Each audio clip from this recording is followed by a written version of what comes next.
आप सभी को मेरा नमस्कार। आज कुछ महत्वपूर्ण घोषणाएं मैं करने जा रहा हूं हमारे समाज के हित में।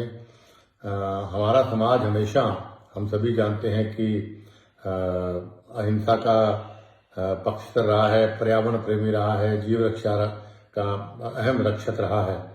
और ऐसे समाज का हिस्सा होना मैं समझता हूं मेरे लिए बहुत ही गर्व की बात है। और मैं दिल की गहराइयों से आभार व्यक्त करता हूँ समाज के सभी साधु संतों का, सभी विधायक, पूर्व विधायकों का, पूर्व सांसद का, और समाज के सभी सदस्यों का, और खासतौर से पूरे समाज का, जिन्होंने मेरे पिता स्वर्गीय युग पुरुष बिश्नोई रतन चौधरी भजन लाल जी के स्वर्गवास के बाद मुझे ये इतनी बड़ी अहम सुरक्षित की जिम्मेदारी सौंपी थी और एक विश्वास जताया था। और मुझे खुशी इस बात की है कि लगभग 12 साल से ज़्यादा मुझे संरक्षक समाज का बने हो गए, और इन 12 सालों में मैंने पूरी मेहनत, लगन और ईमानदारी से इस समाज को एक माला में पिरो के रखा। जो समाज हमारे पूर्वज, खास तौर पे जैसा युग पुरुष चौधरी भजन लाल जी, स्वर्गीय लोह पुरुष राम सिंह जी, स्वर्गीय महान नेता श्री रामनारायण जी, और महान नेता स्वर्गीय श्री पूनम चंद जी जैसे महान शख्सियतों ने और साधु संतों ने समाज को बहुत मेहनत से, बहुत लगन से इस समाज को एक माला में पिरो के रखा। तो मेरा भी वही प्रयास रहा कि इस समाज को न केवल माला में पिरो के रखें, बल्कि एकजुट रखते हुए इसको और बुलंदियों तक लेके जाए। समय मेरे पास कोई ज़्यादा पॉलिटिकल पावर नहीं थी, लेकिन उसके बावजूद भी मैंने ईमानदारी से हर वर्ग तक प्रयास किया कि समाज की आन बान और शान को कहीं नीचे ना होने दूं। चाहे वो सीबीआई वाले मामले में राष्ट्रपति से मिलके उनसे लड़ाई करने की बात थी, चाहे विष्णुदत्त मामले में अपने खुद कांग्रेस में रहते मुख्यमंत्री से मैंने लोहा लिया, जिसका खामियाजा मुझे राजनीतिक रूप से बहुत आज तक भुगतना पड़ रहा है। चाहे दिल्ली धर्मशाला में पिताजी का साथ देकर उसको बनवाने की बात हो, चाहे हरिद्वार धर्मशाला की बात हो, चाहे गुड़गांव धर्मशाला की बात हो, चाहे पंचकुला धर्मशाला की बात हो, चाहे अभी जयपुर की धर्मशाला की बात हो, चाहे कुछ हमारे साथियों को राजनीतिक रूप से चाहे टिकट दिलाने या मजबूती देने की बात थी, या हमारे राजस्थान, हरियाणा कहीं के भी समाज के नौजवानों को सरकारी या गैर सरकारी रोजगार दिलवाने की बात थी, या सरकार के और किसी काम में बढ़ चढ़ कर मंदिरों के निर्माण की बात हो, जहाँ भी मेरी जरूरत पड़ी समाज को इन 12 सालों में मैंने मन से, ईमानदारी से मेहनत की। और मुझे गर्व है इस बात का कि मैं कामयाब भी रहा। और खास तौर पर अभी कुछ साथियों ने पीछे एक वहम डाला कि भाई समाज का चंदा काफी लोग इसको मिसयूज करते हैं, तो हमने लगभग 3 साल पहले इसका ऑनलाइन काम शुरू मेरे कहने पर किया गया, जो आज भी ऑनलाइन है। कितना खर्चा आया, कितना लगा, और उससे पहले भी लगभग 15 या 17 साल से, मेरे बनने से पहले तक की मैंने ऑडिट प्रधानों का कहा था कई जगह ऑडिट करवाइए ताकि साथ रहे। और आगे भी जो कमेटियां बने उनसे मेरी प्रार्थना है कि आप भी अभी से लेके पीछे तक की 15 साल, 20 साल, 25 साल तक के सारा आय और व्यय आप इसको ऑडिट अलग अलग सीए से, अलग अलग कंपनियों से करवाइए, और उसको ऑनलाइन डालिए जरूर, ताकि लोगों को पता लगे कि समाज का पैसा दुरुपयोग हुआ कि नहीं हुआ, किसने लिया, किसने नहीं लिया। और मैं दावे से कहता हूं कि भाई, और फख्र से कहता हूं कि हमने समाज को अपने ओर से जो भी हम दे पाए छोटा मोटा सहयोग, वो हमने दिया। कभी समाज के पैसे का हमने एक कप चाय भी नहीं पी। मेरा दावा है, पिताजी का फोटो सामने उसको हाजिर डाल के मैं कहता हूँ। और जो आज घोषणा हमने कल करी थी, उसमें पहली घोषणा जो हमने करी थी वो हमने चुनाव डिक्लेयर की करी थी, क्योंकि बहुत लंबी मांग चुनाव करवाने की लोगों की रही कि चुनाव होने चाहिए। मैं भी लोकतंत्र में विश्वास करता हूं, और मैं नौजवान साथियों को खास तौर पर बताना चाहता हूं, जब से हमारा समाज बना, जहां तक मुझे नॉलेज है, इस समाज में कभी भी चुनाव नहीं हुए। और एक बार मुकाम में बैठा था तो स्वर्गीय चौधरी भजन लाल जी, राम सिंह जी और रामनारायण जी कुछ साथी बैठे हुए थे हमारे साथ। तो उस दिन मैंने पिताजी से पूछ लिया, सबसे पूछ लिया कि भाई क्या कारण है कि हम चुनाव नहीं करवाते समाज में। तो एक मत होकर सबने ये बात बोली कि जो समाज अगर सर्वसम्मति से कोई फैसला करता है, उससे बढ़िया कोई फैसला नहीं हो सकता कि एकजुटता रहती है समाज के अंदर। इसलिए जिस दिन एकजुटता नहीं रहेगी उस दिन चुनाव कराएंगे, ताकि सर्वसम्मति नहीं बनेगी, चुनाव होने चाहिए। तो सर्वसम्मति बनती आई, लेकिन फिर भी पिताजी के स्वर्गवास के बाद और उनके बाद लोगों की मांग पर 2014 या 15 में, मुझे ईयर याद नहीं है, हमने चुनाव करवाए पूरे लोकतांत्रिक तरीके से। और उसके बाद मैंने जब सारे इलेक्टेड मेंबर्स ने कहा कि हम आपसे मिलना चाहते थे, मेरे घर पे मैंने उनको मिलवाया। उस दिन काफी बारिश भी हो गई थी, तो उस दिन मैंने देखा कई धड़े बनने शुरू हो गए कि भाई प्रधान मेरा आदमी बनने, ऐसे बने वैसे बने। जब मैं अलग अलग बुला के बात करा था उस टाइम पे मैंने ये महसूस किया। तो फिर मैंने सब लोगों से जब चर्चा की, मेन प्रतिबद्ध लोगों से, तब उन्होंने कहा कि भाई फैसला इस तरह झगड़ा करेंगे समाज में बहुत धड़े बन जाएंगे और आपसी फूट समाज के लिए शुभ नहीं।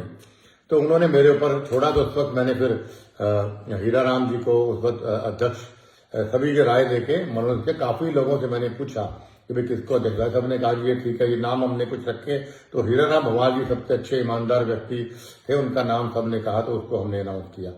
और उसके बाद कोविड आ गया, तो कोविड 1, कोविड 2 आया, तो ये इलेक्शन आगे जाता रहा। तो अभी हमने फिर कल सुबह चुनाव की घोषणा की, और इस चुनाव में हम समझते हैं पूरी पारदर्शिता हो, इसके लिए हमने हमारे पीठेश्वर स्वामी रामानंद जी की चेयरमैनी में एक कमेटी बनाई है 29 मेंबरों की, जिसमें स्वामी रामानंद जी हमारे अध्यक्ष रहेंगे। चुनाव करवाएं, उनकी देखरेख में चुनाव होगा। और उनके साथ अखिल भारतीय बिश्नोई महासभा के हमारे राष्ट्रीय अध्यक्ष जो परशुराम जी हैं, वो उनके साथ वाइस चेयरमैन होंगे। साथ में 27 मेंबर्स होंगे। और श्री एस.के. बिश्नोई जी जो बहुत ही प्रसिद्ध समाज सेवी भी हैं, लॉयर भी हैं हमारे समाज के, लीगल ओपिनियन के लिए उनको सबसे राय लेकर हमने नियुक्त किया। और इन सभी से मेरी प्रार्थना है कि 1 मार्च मतलब फागुनी मेले से पहले हमारा नया कमेटी बन जानी चाहिए, चुनाव पारदर्शिता से होकर, और नया अध्यक्ष भी बन जाना चाहिए। और मेरी सभी जो नए इलेक्ट मेंबर होंगे उनसे मेरी हाथ जोड़ के प्रार्थना है, प्लीज आप ऐसा अध्यक्ष चुनिए जो अध्यक्ष जो समाज का जोड़ने का काम करे, तोड़ने का काम ना करे। जो अध्यक्ष 29 नियमों को अपना सम्मान करता हो, जिसके लिए समाज सर्वप्रिय हो स्वार्थ से ज्यादा, ऐसा अध्यक्ष आपको चुनना चाहिए। जो नशा ना करता हो, जो अध्यक्ष माँ और बेटियों को अच्छी तरह से देखता हो और ईमानदार अध्यक्ष हो, उस आदमी को आप अध्यक्ष चुनिएगा। हमारे समाज के भविष्य और बच्चों के भविष्य का सवाल, ये मेरी पहली प्रार्थना भी है, पहली घोषणा भी हमने कल इस बात की हमने करी थी कि भाई हम चुनाव डिक्लेयर करते हैं। आज से चुनाव की प्रतिक्रिया शुरू, सारा का सारा पावर स्वामी रामानंद जी के पास है। स्वामी रामानंद जी की देखरेख में सारा चुनाव होगा। उनसे प्रार्थना जल्दी से मीटिंग बुलाकर वो अपने आगे चुनाव की प्रतिक्रिया वो शुरू कर दें। और उसके बाद में आपको दूसरी जो घोषणा हमने करी थी कि भाई हमें सब प्रबुद्धजनों से बात करके हमने ये फैसला किया कि भाई समाज में हमें कोई संरक्षक, हमें कोई ऐसा व्यक्ति और बना देखना चाहिए, क्योंकि मैंने कहा कि मैं ज्यादा समय समाज को मैं नहीं दे पाऊंगा। तो हमने यही बात कही कि भाई तो फिर किसको हम संरक्षक का रूप दिया जाए। तो सभी ने एक मत होकर कहा कि स्वामी रामानंद जी जो है सबसे हमारे पीठेश्वर भी हैं, और चाहे हिंदुस्तान हो चाहे विदेश तक उनके बहुत सम्मान लोग करते हैं, और उनको सारे हमारे समाज का ज्ञान भी है और बहुत लंबा तजुर्बा समाज पे है। उनकी तो दर्शन मात्र से सबके पाप खत्म हो जाते हैं, सबके कष्ट खत्म हो जाते हैं। तो उनको मैं समझता हूँ उनसे बेहतर संरक्षक के रूप में कोई होना चाहिए। सबसे राय लेके हमने स्वामी रामानंद जी को संरक्षक हमने नियुक्त किया है, और ये भी एक फैसला हमने कल किया था। और बाकी जहां तक मेरी बात है, मैं अपना यही कह सकता हूं कि मैं कभी पद का लालची नहीं रहा। सभी जानते हैं कि 2000 जब मैंने ऐसी देर की बात उठाई थी, तब मुझे कांग्रेस पार्टी ने लालच के रूप में केंद्रीय मंत्री की पेशकश की थी। मैंने सारे अखबारों में छपा था कि मैंने उसको डिनाई किया था। फिर डेप्यूटी सीएम की मुझे पेशकश की गई थी। तो मैंने कहा कि भाई मैं बिकाऊ, कुलदीप बिश्नोई और बिश्नोई समाज का कोई भी आदमी बिकाऊ नहीं हो सकता। तो मेरे लिए सिद्धांत सर्वप्रिय हैं। तो मैंने कभी भी, मैंने वो भी केंद्रीय मंत्री पर ठुकराया, फिर मैंने उप मुख्यमंत्री पर ठुकराया। उसके बाद मुझे पहले अखिल भारतीय बिश्नोई महासभा का मुझे अध्यक्ष नियुक्त किया गया। मैं बनना नहीं चाहता था, लेकिन मुझे जबरदस्ती बनाया गया। तो मैंने चाय लेके साल या 1.25 साल में मैंने खुद इस्तीफा दिया।